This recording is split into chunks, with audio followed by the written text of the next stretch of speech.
right, I think let's get started here. So just real quick, hello, I'm Jeremy Johnson. I'm the Vice President of Customer Experience for Project 202.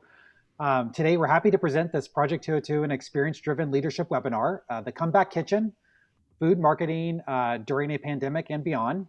Today, with this amazing group of leaders that are going to be sharing with us how the food industry has evolved and shifted over these last months. This group has a front row seat to a number of different shifts in consumer behavior. If this is your first webinar with us, I just want to make you aware, we love questions from you, the audience, so please don't be shy. If you're using Zoom for the first time, which I know is unlikely since we've been in this pandemic for some time now, there is a Q&A button on the bottom of the screen, or if you're on an iPad, it's on the top of the screen. And this is where you could ask questions and you could upvote them. And during this conversation, the moderator will actually bring these up to the panelists. So to kick things off, I'm going to introduce you to our moderator, Andrew Neiman. He helps big global organizations think through how to become more experience-driven, and he's out of our Chicago Project 202 office. With that, Andrew, take it away. Awesome, thank you, Jeremy. So I'm Andrew Neiman. I head up account management for the Chicago office of Project 202, and today I am leading this discussion focused on how the food industry is evolving over the course of the pandemic. The appetite for this topic, no pun intended, is apparently very strong, as evidenced by the turnout for this panel. So normally we target somewhere in the ballpark of 30 to 40 attendees for these. Today we had over 80 registered attendees, and I know people will continue joining here. But I think that's a real testament to the role that our panelists have played, whether you know it or not, in the lives of everyone who's had their routines and behaviors impacted by the pandemic. I know it's a favorite saying of residential real estate agents that no matter how big your house is, the party is always in the kitchen.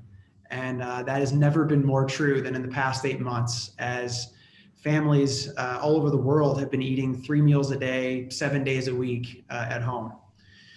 So today we have with us a panel that represents the 3 tiers of the food industry ecosystem responsible for what shows up in your kitchen. We have Eric Gibson from Smithfield Foods, Ari Goldsmith from KeHE Distributors, and Molly Chelm from Kroger's Precision Marketing Team. As someone who actually, even prior to Project 202, used to sell software into restaurants and retailers that sell food, and usually getting the runaround from the folks telling me that I was speaking to the wrong tier. You know, you go talk to the retailer and he says, no, you really need to talk to the distributor. They have all the money. And then you talk to the distributor and they say, no, you want to talk to the manufacturer. They have all the money. And then you talk to the manufacturer and they say, no, that's a retail decision. So I'm thrilled to finally have all 3 of you cornered into one area so that we can get some answers on what we're looking for today. So let's start by briefly asking each panelist to introduce yourself. Eric, if you don't mind, why don't we start with you? And then in addition to name and your role at the company, as an icebreaker, please also share a food or meal that you've made part of your routine since the start of the pandemic. Yeah, hey, good afternoon, everybody. Eric Gibson here from Smithfield Foods. Work in the marketing department and head up our portion of our brand marketing for the Smithfield brand, as well as our marketing technology and e-commerce team. I would say new food or meal. We've gotten into the routine where we let our 2 kids cook one meal a week. Usually it turns out to be chicken nuggets and something, which is right up my alley. So I'm good. Awesome, Ari. Hi, so nice to be with you today, and pleasure to share the panel with Molly and Eric. So thank you for having me. I lead the marketing function at KeHE. I've been with KeHE for about 10 years now, and VP of marketing role there oversees all marketing functions, social media, public relations, all of our brand initiatives, and the crown jewel of the organization are trade shows. So for those that don't know, KeHE is the only pure play distributor of specialty, natural and organic, and fresh foods. And we service roughly 30,000 retail doors across the US, Canada, Caribbean, and Mexico. So thinking about my snack as a new thing that's entered into my life since quarantine, never much of a snacker, but somehow my kids and I always end up down in the kitchen around 2:30, 3 o'clock. And my favorite thing to do is to create a homemade trail mix and put Lily's stevia chocolate chips in there for that like little afternoon crave. Excellent plug. Perfect, Molly. Hi, everyone. So glad to be here today. I'm Molly Jelm, Director on Kroger Precision Marketing. I think many of you on the call today may know Kroger. Kroger is the nation's #1 grocery retailer with 2,800 locations across 35 states. 1 out of every 2 shoppers in the US engage with a Kroger. And Kroger Precision Marketing is the retail media arm of Kroger. Which means that we're using Kroger's data and personalization science in order to make media more effective for brand advertisers. And we have the ability to close the loop between media exposure and in-store behavior.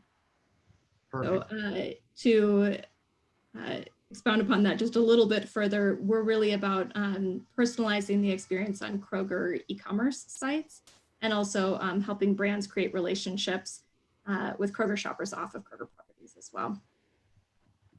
Awesome. And as far as my routines, I would say I don't have a lot of routines right now. We actually just moved cities. We moved from Chicago to Cincinnati. And so I have definitely added some staples to my diet, including wine and Oreos and Pop-Tarts, which were not previously part of my diet. All the key staples. All my comfort foods. But yeah, we're pretty far from a routine at this point. So we're going to start with one of the more significant shifts, and this is the move to digital channels in e-commerce. We've heard a lot of leaders at companies like yours say we've had to accelerate 5 years of roadmap growth into a matter of months. And so I want to start by asking how each of you has adapted to this digital shift. And Eric, we can start with you again. Yeah, no problem. So if you think about Smithfield Foods and the brands in which we manage, you've got Smithfield, which is the flagship brand. You've got Eckrich, you've got Nathan's Famous, Farmland, Farmer John.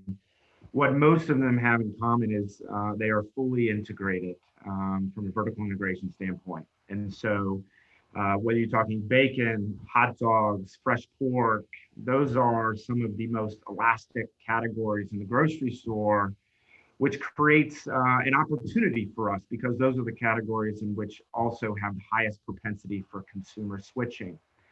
So I say that the digital kind of transformation is very much welcomed by us as traditional tactics, and not being able to speak to an individual consumer is not as effective for us.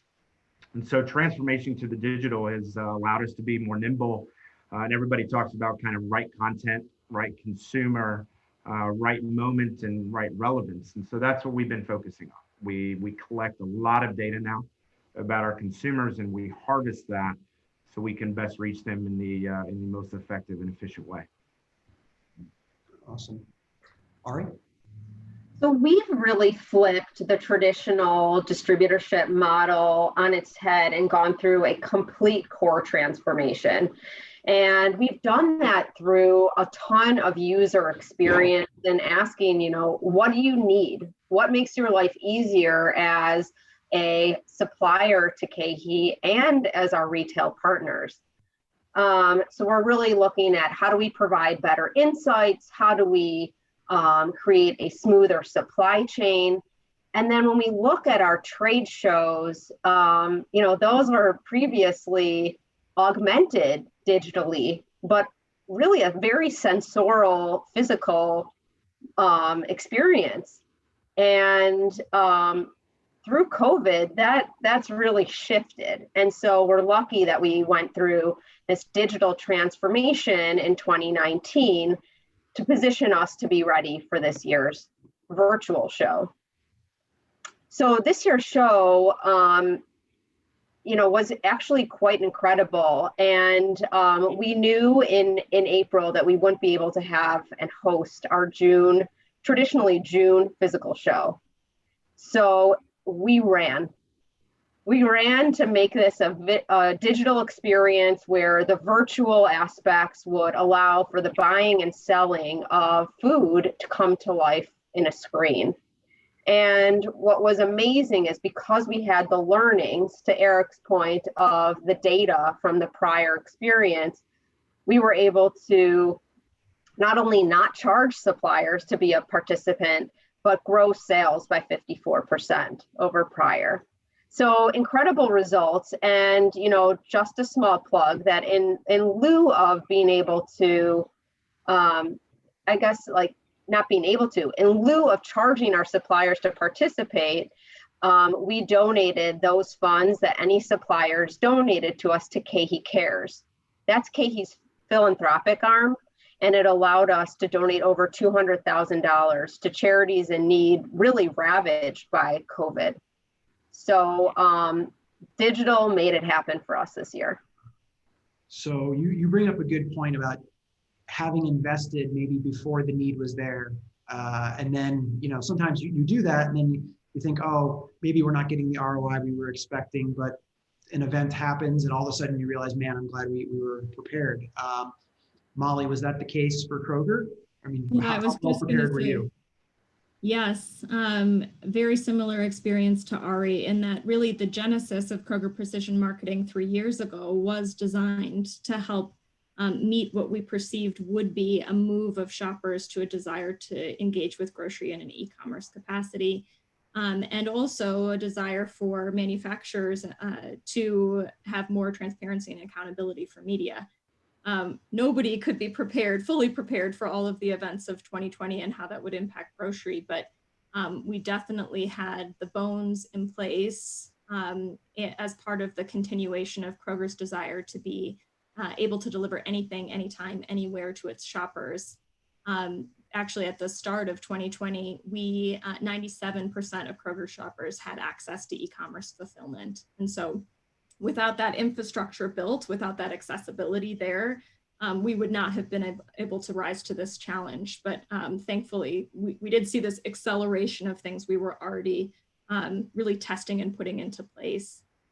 And as a result, I mean, you've probably seen the numbers, but Kroger has seen over 127% growth in digital sales this year.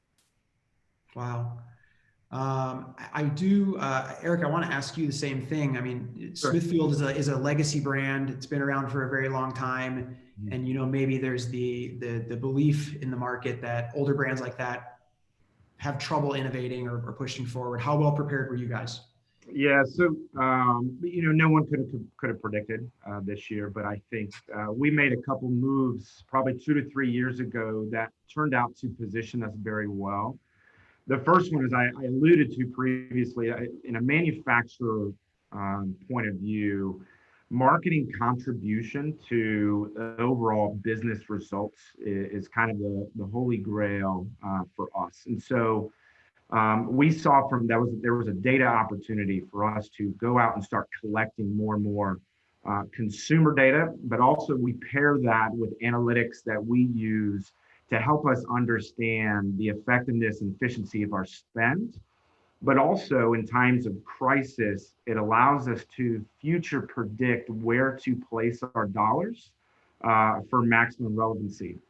And so that's one area. The second is e-commerce.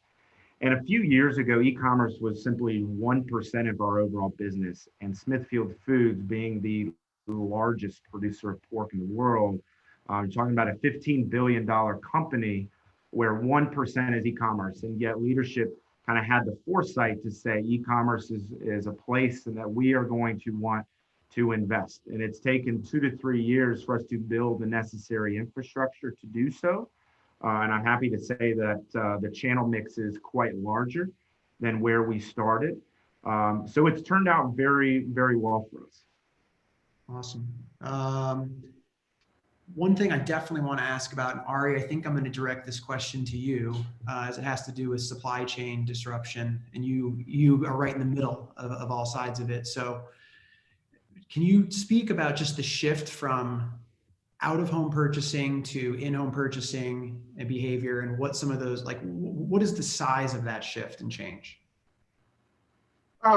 Okay, so I would back all the way up and look at the entire US market. 20% of GDP is food, and that equates to $1.6 trillion. 800 billion is in at home, and the other 800 billion roughly, and it's been about 50-50 over the past 3 years is away from home. And when you think about away from home, it's restaurants, QSR, C-store, non-traditional locations. And if you're talking about change from a COVID standpoint, we saw, basically that $800 billion of away from home smash overnight into at home. So, man, yeah, you don't just like flip a light and supply chain just keeps on keeping on. It was certainly a balancing act.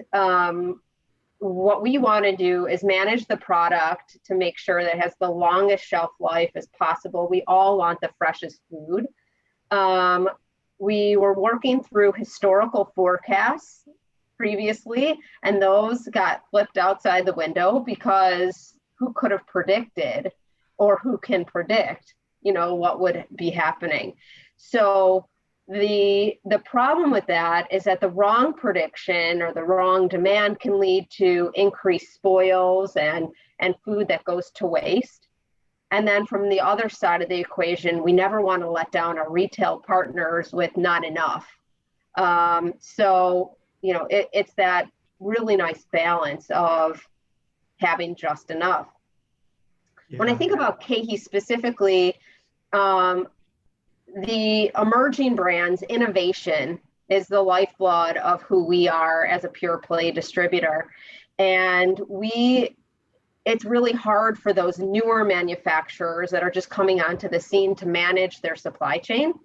And so that's where we really got into a high touch, highly communicable, communication oriented stream with our manufacturers and with our customers to clear expectations so that they knew how much to produce and by when, and then our retailers similarly knew about our fair and equitable service levels. So in terms of the challenges this provides, or even maybe the opportunity you now have, are you just getting calls left, right, and center from people that, have existing distributors that can't meet the supply demands and are trying to find out where they can get their product from? Or is it the other way around?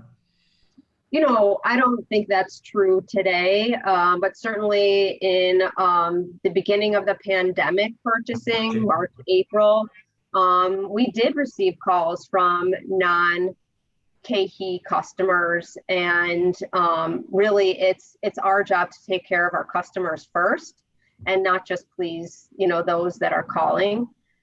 So that's what we did. We took care of our KeHE customers and made sure that they were taken care of with as much food as humanly possible. I mean, ultimately, the goal is to feed America.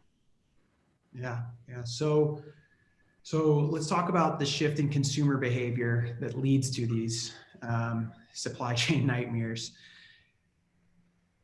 I would say that, even just looking at myself anecdotally, I probably used to eat at restaurants 3 nights a week. And now I'm all meals at home. And I'm curious what you have access to tons and tons of data, I'm sure. What are some of the behavior changes that stand out the most at the retail level? And Ari, I'll keep it with you and then we'll move down the line. Sure. So I think the thing that we're really looking at right now is making sure that there's a harmonious omni-channel experience across all platforms, whether that's digital or in-store. There's this need to be consistent. And while that was forgiven for a while, now that we're in this really high touch, truly digital environment, there needs to be some consistency. So I do think that there was a major shift also in the purchasing patterns of consumers. Molly mentioned right in the beginning that she has new comfort foods that are soothing her soul. And we saw that. We saw cereals after a decade-long double-digit decline, soaring and out of stocks. We saw baking up 3,400%. Clean products, immunity boosting products, and clean products also, not just in the natural and organic sense, but also cleaning products.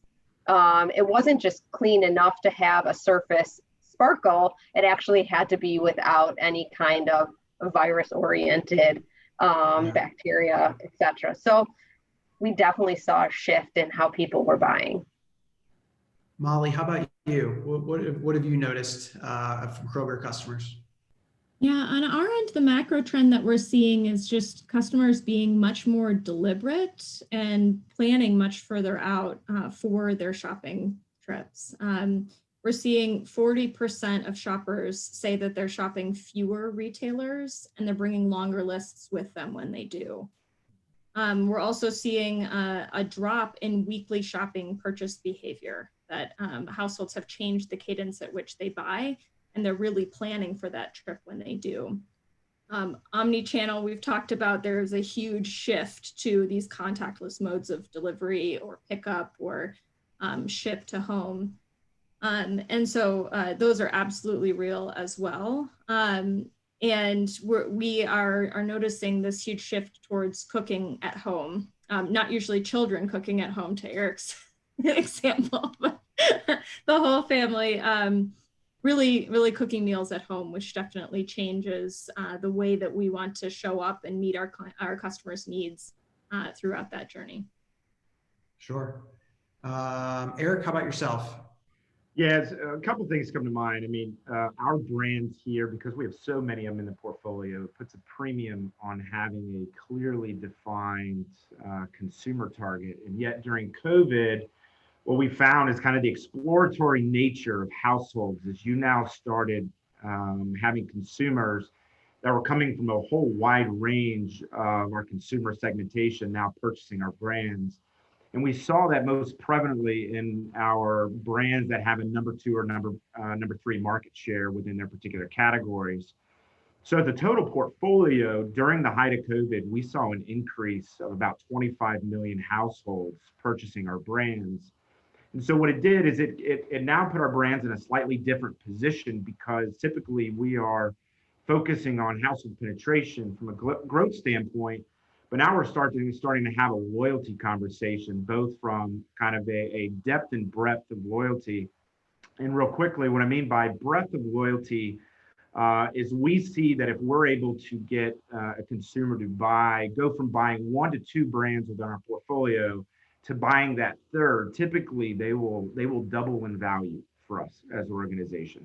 But then also when you zero in on an individual brand, that depth of loyalty and identifying a household now as loyal is also about 2 to 3 times worth your average household to us as a brand. So it just shifted the paradigm a little bit on how we think about future strategies. Sure. I mean, if I may chime in there, I mean, the dynamic that Eric and his brands were seeing is something that we also saw across the board. There was this shift towards more exploratory purchase behavior with people shopping across more categories than they had previously engaged in. In some instances, that's due to out of stocks of other products. In some instances, it's just due to wanting variety in the home. And so we are seeing across the board, our CPG partners are experiencing this huge influx of new households that are either returning to the brand after a time away or trying them for the very first time. And that creates a unique kind of trial and loyalty opportunity. Sure. I definitely noticed that. I mean, especially back in April, I can't tell you the number of whatever new cereals or breakfast foods I tried as a result of my staples being not on the shelf. I mean, what kind of opportunity did that present for challenger brands, for emerging brands, especially in that are fighting for shelf space? Huge opportunity. I think what we've been working with our partners on is just like that one-time trial as somebody brings that product into their home, creates that opportunity for brand love. but it's easy once you get back into the digital environment, it's easy to forget. It's easy to, navigate to what's easiest to find. And so it's all about staying top of mind. It's all about in this environment right now where many people have had significant financial impact as a result of the pandemic, it's about providing the right level of value to them, and to the extent that you can, providing coupons or counting off the product, just staying top of mind through all channels, e-commerce environment and elsewhere, to drive them into the point of conversion. So now then the multi-billion dollar question, and Ari, I'll kick it back to you, is do we think these shifts in customer behavior will last? Do we think that this is what people have become accustomed to this year is here to stay, or will there be reversion? Do you have an opinion on that? Well, I forgot my crystal ball, but I think, if I look at it from a generation perspective, Gen Z equates to 26% of the US population. And at the same time, they have 40% of all consumers. And if you're looking at Gen Z, they're really between the ages of 25 and 18. So this one full year of COVID impact is a large percentage of their life. So from that perspective, I think it does impact their purchasing power. It impacts their purchasing behavior and will forever be ingrained in how they go to market. Sure. And actually, we just got a question in. By the way, if you are viewing, please feel free to submit questions to the Q&A portal, and I will we'll get to some of those shortly. But this one actually is right on the money with what you just talked about in terms of Gen Z. The question is, how do you think social channels have influenced that exploratory buying? So Gen Z being particularly maybe predisposed to view marketing content in social media. How have non-traditional marketing channels, especially now that everyone's at home, driven new consumer behaviors, and how do you capitalize on conversion there? Yeah, I think, social is so huge, especially for that generation. Gen Z has about an 8-second attention span. They are looking for instantaneous gratification, and they also mirror their own emotional stability with that of influencers and the number of followers they have. So if you think about that, it's like people that they don't even know are controlling how they feel about themselves. So if you flip that and think about how does that resonate with like a CPG brand, how do they resonate with a CPG brand? How are they interacting with a retailer? It's incredibly important that the brands are authentic and have the same value structure as them, and then keep talking to them in the way that they want to be talking to you as well. They want to be able to research, they want to be able to find recipes, they want to find the treasure hunting that they used to do in store with you in a social setting. Sure. Eric, how long before we're buying bacon on Instagram? Yeah, what I find interesting about, we all have to make choices as brands and in the message in which we convey to consumers, and there's only so many dollars, and it's a finite game. And so what I think for us, which is what I found interesting, especially in social, is because everybody was in hyper buying mode, our messages were able to shift away from what I would call kind of conversion-based messaging, and we were, as Ari mentioned, from a Gen Z standpoint, we were actually able to tell a broader message, whether it be about what we're doing in the community, a food safety message, a sustainability message, which Smithfield Foods is world class. We were able to take a moment and breathe and tell other parts of our story that we may not have prioritized prior, since we had, quite frankly, been focused on driving conversion. And COVID kind of allowed us to move away from that for a little while. Yeah, we've definitely seen that echoed with our partners as well. Just the ability to take a pause and highlight a somewhat different message than they were before. I would also just challenge the person who asked the question of just, we are actually seeing a huge surge in traditional media. We are actually seeing a large surge in TV viewership right now. And so we are seeing that come back. It's coming back in a slightly different way. It's coming back with addressable TV, with CTV and OTT. And so as we, over the course of this past year, we just announced partnerships with Roku and Xandr in order to make sure that we were going to have messages where our customers are. And then definitely agree with Ari that, you know, the Pinterests of the world, the Meredith properties like allrecipes.com, it is tantamount that brands are there. It's tantamount that those recipes are shoppable and that we're helping create meal solutions for customers at this time, because that's where all the traffic is going as they're looking to create solutions for their families. Yeah, and, you know, Andrew, you know, Molly, I agree. Here's what, when we talk about how we've transferred away from traditional, and I'm glad you brought up kind of how digital TV and audio has really come to the forefront for us, and the choices in which we make is we try to figure out through data how we can best connect the different touch points. And so every touch point that we put into the marketplace, we want to be interconnected with at least one other so we could understand the behavior of that consumer that engages versus not engages, because that simply makes the rest of our funnel more efficient and effective, both from a tactical choice, but also from a messaging standpoint as well. So I think that was a great call out, that traditional is coming back. It's just through a different lens. 100%. That was really well said, Eric. So Molly, then staying on the topic of partner marketing, can you share anything? I mean, your Kroger has one of the more mature e-com platforms of grocers out there, and probably one of the larger digital audiences then too. Can you share any stories from the past 6+ months on how you guys have capitalized on that as it relates to partners that do marketing with you? Absolutely. Yeah. It's been an interesting year, I think, between the pandemic and racial injustice earlier this year. We, in partnering across the board with our partners, it has been essential that we've been able to be really nimble. So we had plans set in place at the beginning of the year with our partners. We were planning and planning again with them. It was really important to them that they could be able to shift on a dime, that they could invest in a place that was brand safe. And Kroger.com, they can have a lot of confidence that they're not going to show up next to any sort of political advertising, any sort of, non-brand safe content.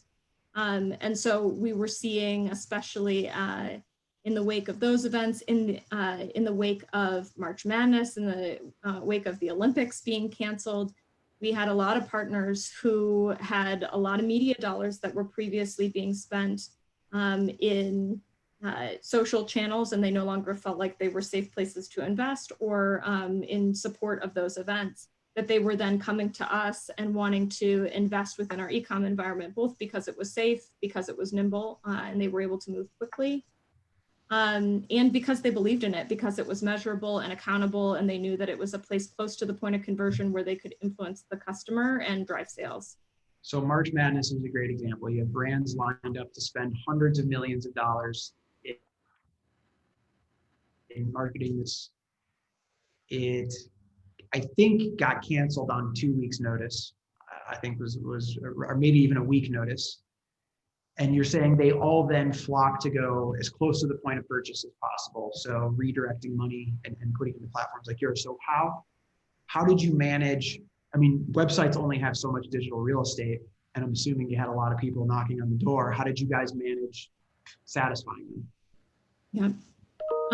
It was an absolutely crazy time. So just from a human capacity standpoint, it was really crazy. We had to do it with, a lot of empathy for everything that our partners were going through at the time of the mad scramble across agencies and our client marketing partners. And from an inventory standpoint, all of this was coming to bear at the same time that our traffic on our website was increasing double. I mean, between January and June, we saw twice the traffic that we saw at the beginning of the year. We were seeing people spending more time in our environment. And so luckily in that capacity, inventory was not our biggest challenge. It was more, how do we make sure that we are putting in place these plans with our partners that both of us feel good about when we've completely shifted directions and objectives on such short notice. And in some instances, it wasn't possible. And so in some instances, our partners were shifting those plans to later in the year. And we were able to kind of spend the time to replan in service of other initiatives. But really it was around a lot more of what our brand partners could control. So support of innovation if they were confident that innovation was coming, or support of the core and engaging with new households instead of planning around these big tentpole sporting events. Yes, I wish I could empathize with how difficult it must have been to have all these people just lining up to give you money. But I don't know that scenario. I'm usually on the other end of the spectrum. Okay, so one question I am very curious to get your guys' response on, because this is probably the topic that's maybe most near and dear to everyone that's viewing, and maybe the most relatable and certainly headline grabbing, is what are some of the more creative things you've seen restaurant buyers or partners do to innovate in the past 6 months? And it could be traditional restaurants, it could be QSRs, but like Ari said at the start, overnight, $800 billion of product are basically being blocked from sold the traditional way. And restaurants who have traditionally been very, if it ain't broke, don't fix it, we're all of a sudden broke. So I'm curious if you guys have any good anecdotes or things you saw that really caught your attention or you thought were noteworthy. I don't know if Eric or Ari wants to start. Ari, you can go ahead. So KeHE predominantly distributes to the grocery channel, so I can answer from a consumer perspective. And No, this is more like consumer perspective, but you're closer to knowing their pain points than most. Yeah, I think the QSRs and restaurants that did a really good job were ones that were able to be nimble. It's no different than in a digital environment, being very agile and shifting even their people into different functions. So rather than needing 20 waiters, you need 20 people that are willing to box and kit up curbside meals or go and deliver. And it didn't hurt that there was alcohol that was being delivered as well. Like, that is a great innovation right there. So we'll take that. But really figuring out ways to get your food to your customers in a safe way and constantly being top of mind, because, that cooking at home thing, although we love it, there are consumers that still want the best from their restaurants that they're missing. So those that innovated in the ways that they use their people, I thought were the most successful. Yeah, there's one great example specifically here in Chicago is Alinea. So 3 Michelin star restaurant, perennially in the top 10 restaurants on the globe.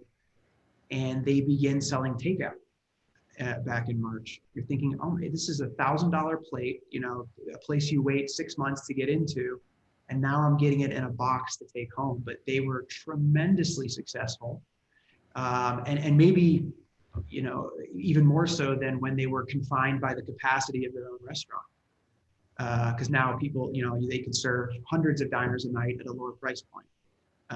So I'm very impressed by the tenacity of them. And if any of you have any other stories worth sharing, please jump in, or we can move on. I think you're bringing up an interesting piece there, Andrew, though, and it's about accessibility. So, when they're coming to you as well, it just makes it easier as opposed to that 6-month waiting list. Right. Okay, one topic that, again, is very, very headline grabbing are employees you have that are on the front lines. So it could be those that are in grocery stores daily, those delivering food, those making food. you hear a lot of stories. Oh, the frontline workers are the real heroes of the pandemic. But I would love to just hear a little bit from you guys on particular stories that exemplify that and how the pandemic has impacted them. Sure, I can start. I honestly look at our frontliners as absolute heroes. I'm grateful to them. It is because of them that they provide me with the safety and ability to have a work from home status. So I don't think we could do what we do at KeHE unless they were there making the sacrifices that they made so we could actually feed America. Some of the things they did were having exposure to other people all day, every day. Some of the folks in our warehouses made choices to work and quarantine from their families to keep them, away from the risk. Sure. Some were asked to do things in stores that are outside of their normal roles because people were sick or not showing up for their shifts. So, they were nimble. And that caused extreme exhaustion, working overtime, doing roles that you're not hired to do. And then, oh yeah, by the way, many people have spouses that were affected and losing their jobs, and others had elderly or children at home that they also had to deal with that, gone were their childcare opportunities and things like that. So, really looking at those people and not in a any other way, but to really give them the glory that they deserve, because they were the ones that kept us afloat. Awesome. Eric? Yeah, Smithfield Foods, I've been here going on my 8th year, and people since day one, people have always been first. And our executive team, when this thing first started coming down, this company sprang into action from spending hundreds of millions of dollars for PPE for frontline workers. Few things in particular is when the CDC first came out, started kind of identifying the profile of individual that could be at high risk. They went through every manufacturing facility, and if the individual fell into that category, they were offered to work for home with full pay right away until we really kind of knew what this looked like.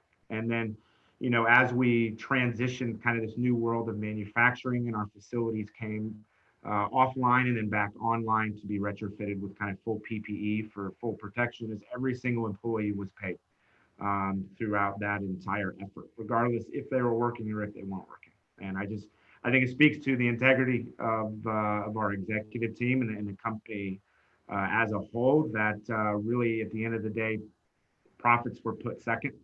And this showed no more than during the height of COVID. Sure. Speaking of of profits being put second, Ari, I do have one follow-up question. I know KeHE is a B Corp, which I think is loosely defined as you chosen to be environmentally and socially beneficial business practices, public transparency.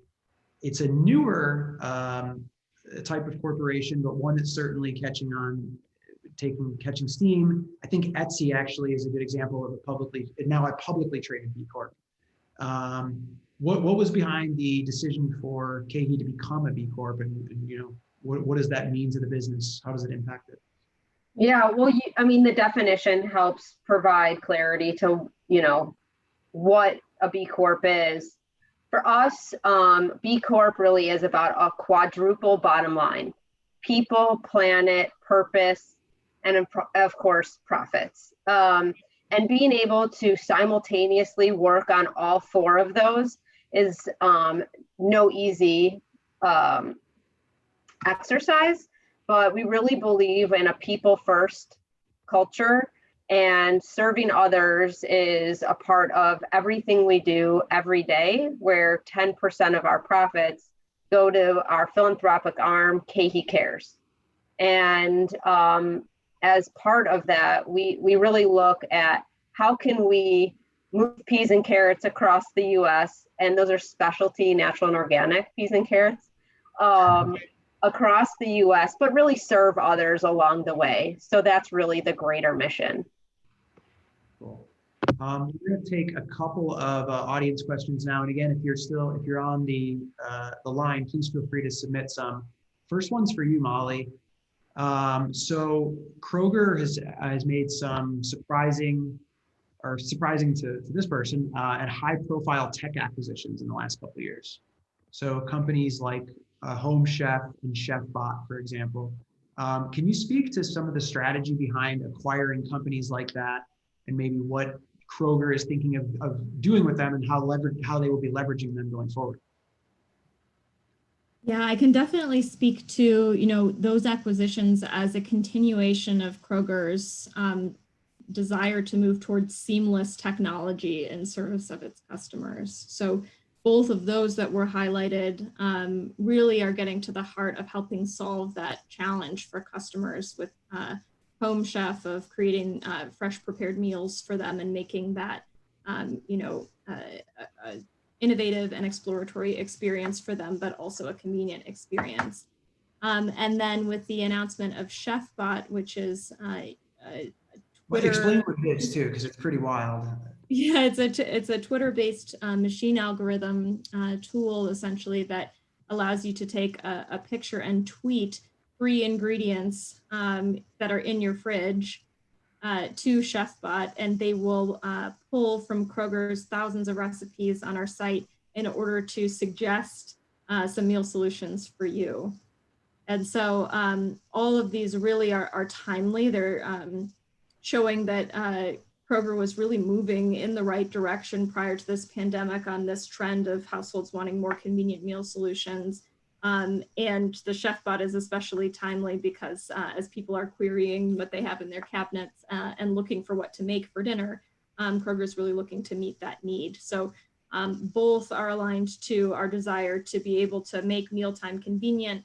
And then I can't speak to future acquisitions, but I can say just overall our theme for 2021 on the Kroger Precision Marketing side is really driving connected consumer experiences. So driving shoppable recipes, shoppable content to remove any of that friction between a shopper's exposure to a brand and their ability to just kind of purchase it on the spot, add it to their cart.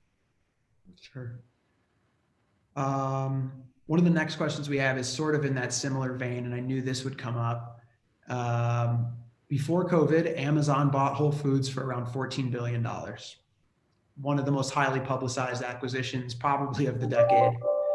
What signal did this send to the industry, and how do you think it impacted the strategy of others? And maybe Eric, if you want to grab this one first.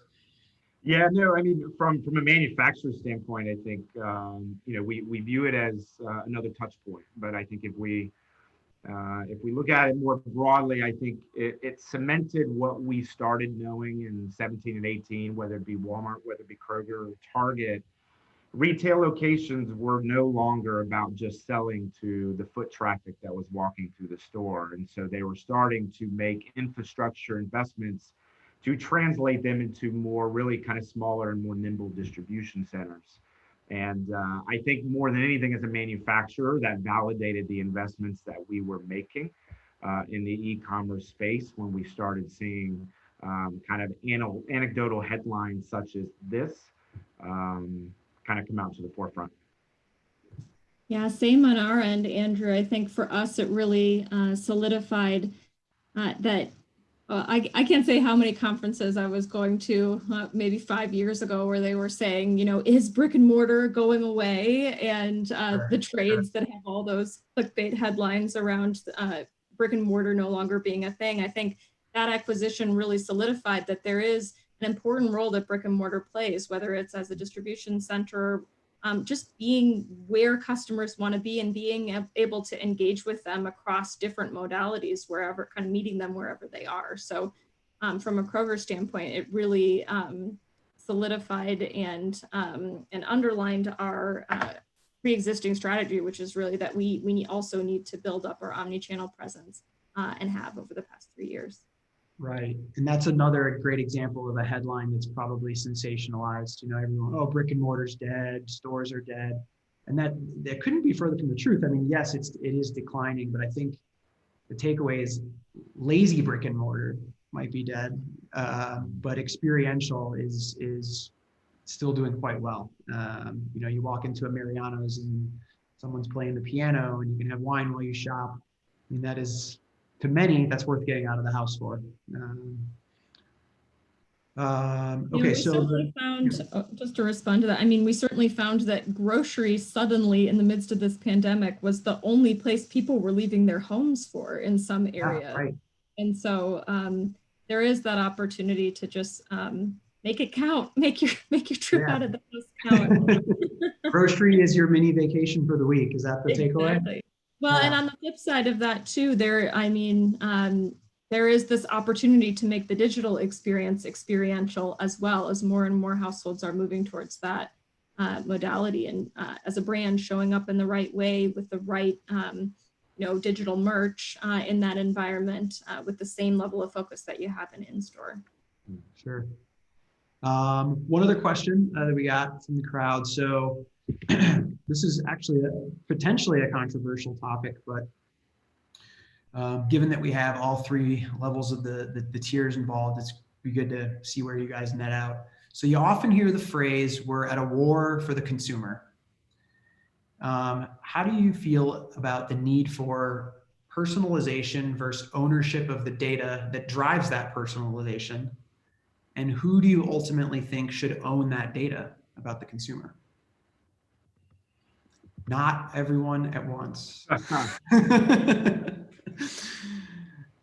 Molly, you want to go first? Because that'll Yes. tailor my answer when I hear Molly. Yeah. Sure, yeah. I'll lead the way on this. At the end, go ahead. At the end of the day, I mean, I think as the legislation is showing, it's tantamount that customers have full control over their data, and so acting within compliance and allowing compliance of GDPR and allowing customers to have the right level of controls over their data is really important, and it's where our full industry is going. On the same token, having kind of my experience, my career experience has been in retail big data and personalization. At least what we see from our Kroger customers is that if you can deliver on a more convenient experience, if you can deliver personalization and personalized offers that make people's lives easier, they will thank you for it. And we see it time and time again. You can search on YouTube for Kroger loyal customer mailer in our days of direct mail, where we were sending 9 million different versions of a loyal customer mailer with 13 unique coupons customized just to them. That was really the genesis of where we are translating with digital media. And so there's that element of it. If you can use it to help to surprise and delight them, then that is data deployed for good. Sure. And in any circumstance, you want customers to have control over their data. Yeah. Eric, I know we do a lot of work together, and so I was only supposed to give you softball questions that make you look good, but sorry to sneak this hard hitter in at the end, but let's hear your take. No, it's all good. I think Molly phrased it well. For us, it's all about transparency and delivering kind of that right experience to the consumer. From a manufacturer standpoint, our retailer partners such as Molly really have acted for the longest time as the linchpin between our truly understanding the behaviors of our consumers. I do think, though, that you're going to see manufacturers start to identify ways to start building their own opportunities to collect data from their consumers. Not necessarily to cut out relationships with your retail partners by any means, but it's another data set to either augment and be better, or quite frankly, when you simply don't have the dollars necessarily to invest in retailer data for a particular program, et cetera, do you have the necessary data at your fingertips to still be relevant? And that really goes for your smaller, more nimble brands, which we have a lot of as well, that don't necessarily have the budgets to build large investment programs with a Kroger. And so we've got to figure out a balancing act between how manufacturers can responsibly start to collect and use data, but also continue to leverage the sheer amount of data that our retail partners have as well. Very eloquently put. No, that was an excellent answer. Ari, anything you want to add to the topic? I think it's pretty easy. It's about being authentic and real, and consumers see any variation from that a vector off as a counterfeit, and will, lose that brand trust so quickly that it'll take so much longer to rebuild. It's not worth it. So remaining transparent, authentic is the way to the consumer's heart. Excellent. Cool. Well, I think we are coming up on time here. So I want to thank the three of you again for joining and contributing to the discussion. Should there be a second wave, I know that still looms out there as to whether it will or won't be the case. I think we can all agree that people will be eating at home more, whether it's government mandated or just a lifestyle choice at this point, with your comfort level with going back out. So we thank you all for the work that you've scrambled and done over the past 8 months, and look very forward to seeing what comes next. Jeremy, is there anything you want to say in closing? Yeah, no, thank you everyone for joining today. We really appreciate it. And thank you for all the great questions. If you did enjoy this one, we'll be having more soon. In fact, we've had over 50 something meetings over the years in person, and obviously now a number of webinars that you can find on experiencedriven.com. And as always, we're very excited to hear any feedback that you may have. So look for those notifications as well. And again, thank you all panelists. Thanks everyone for joining, and we'll see you next time. Thank you. Thank you. Thank you.